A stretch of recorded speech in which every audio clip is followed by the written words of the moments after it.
Welcome back to The Journey. This is where your journey starts, and today I'm going to teach you 11 steps to start your presentation, your speak, your talk with a massive impact. So let's jump into the steps with no hesitation. Step number 1, do not start by introducing yourself or your topic. This is the most boring thing ever.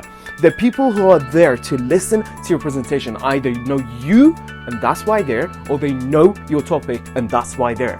So do not try to be, my name is this, I am this, I've done that, and today I am going to talk about it. This is like a whole 3-4 minutes at least, and you're making the most boring statement and making everyone so sick at the beginning of your talk. Step number 2, make a bold claim. What that means is try to put a big statement and a claim at the beginning of your presentation and shout or scream or talk or whatever you want to do with your statement, with your slides, with your talking, anything that it is. Try to make this bold statement at the very beginning. It's something like, smoking does not kill.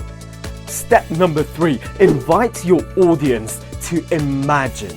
Visualization and imaginations are one of the most powerful processes that we have in ourselves as some of our abilities. And in a book that says Words That Works, the author speaks about a very great, powerful element, which is imagination. And he says the word imagine itself is one of the most useful, one of the most powerful words in English. So imagine you're giving a conference or you're giving a pitch in front of 1,000 people in a conference room. And the first thing you say is, imagine you're in your room locked and you have no keys.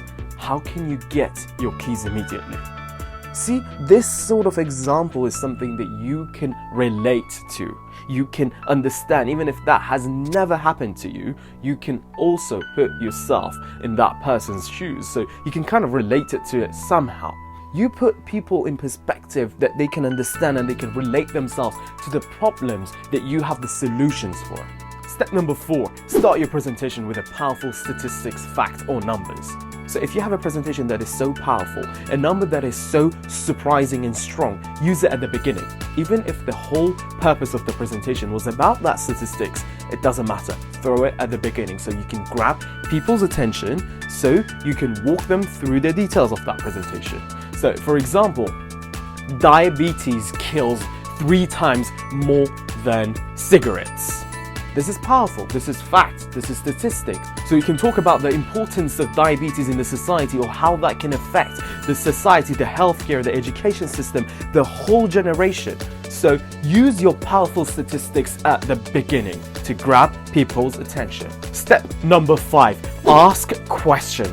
Your question should be bold, should be clear, and should be engaging. Otherwise, there's no point of asking it at the beginning. So you can start with rhetorical questions, the questions that you already or everyone already know the answer, and there's no reason for them to answer, such as, would you like to be killed or be sniped in the middle of the night? No one would say yes. So these questions, the rhetorical questions, are not as engaging, not as bold, and not as powerful. However, if your questions can be applied to a small to medium-sized group, that would be perfect. What that means is once you start, you come, you walk, you use your body language in order to gain attraction, engagement, and answers from your audience. But if you are not able to do this, don't try it, because if you try it and you fail, that's completely a failure at the beginning of your presentation or your pitch. Step 6, start with a story. Stories can be engaging, can be powerful, can be personalized. And once the story is so catching and very powerful, people will trust you to listen to the rest. So you can start with something very short but absolutely remarkable, such as 12 years ago, I walked into a cafe and I asked for free coffee because I had no money with myself. And that person said, get out of my coffee shop and I don't want to see your face. Now I am multi-millionaire. So see, some examples or some stories like this can be a good start. So people can say, okay, so you were absolutely broke and now you're a multi-millionaire. So I want to know what happened. I want to know your story, okay? But remember, your stories should be really truthful, should be really short, should be really engaging, and most importantly, should be relevant to the subject you're trying to talk. Step number 7, be interactive. Interaction can come with creativity. So let's say you ask a question at the beginning of your presentation and you say, how many people have lost their family members for the past 2 years?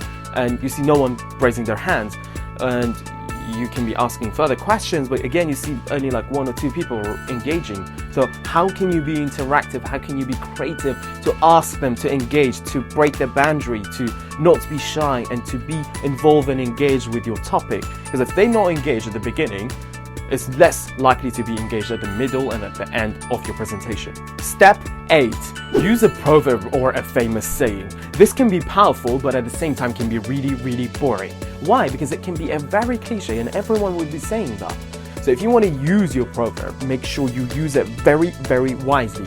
Don't use one of the most used terms. Don't use one of the things that are actually really trending, because that might not be the best answer, not the best proverb you're going to use. Use something that's going to be very related to your topic, very related to your audience, and very related to the culture of the people you're speaking to. Step 9, make a mysterious statement. People can be easily hooked up when they are aroused by the curiosity because they want to know the answers. So you can make it mysterious. You can ask some questions that you don't answer them exactly at the same time. You can ask questions and then ask another question related to it, and then ask another question, and make them so interested, so curious about your topic. So once you have their curiosity, once you have their engagement, once they are hooked up with your topic, they listen to you and you can answer your questions step by step throughout the presentation. So don't think you have to answer it immediately, because then the curiosity will be gone and the engagement and the interest and the excitement would drop dramatically. Step 10, use comparison or metaphor.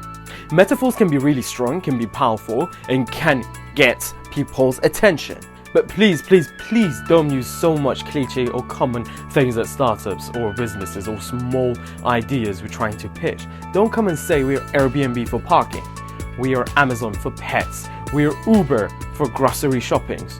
You know, these are not much engaging anymore, and it's very cliche. Step 11, use humor. This can be risky, but worth it. Why do I say this? Because so many times when you start your presentation with a humor, with a joke, with a funny statement, people will laugh, and then once they laugh, it means they stop talking, they stop using the phone, they stop looking around, and they will be focused on you. So once the laughter is down and people have their attention on you, you can use one of the 10 steps above to start a claim or start a statement to be even more powerful. Remember, jokes can be risky. Why? Because if they are not gentle, if they are not appropriate, and if they are not relevant to the public, this might cause some problems.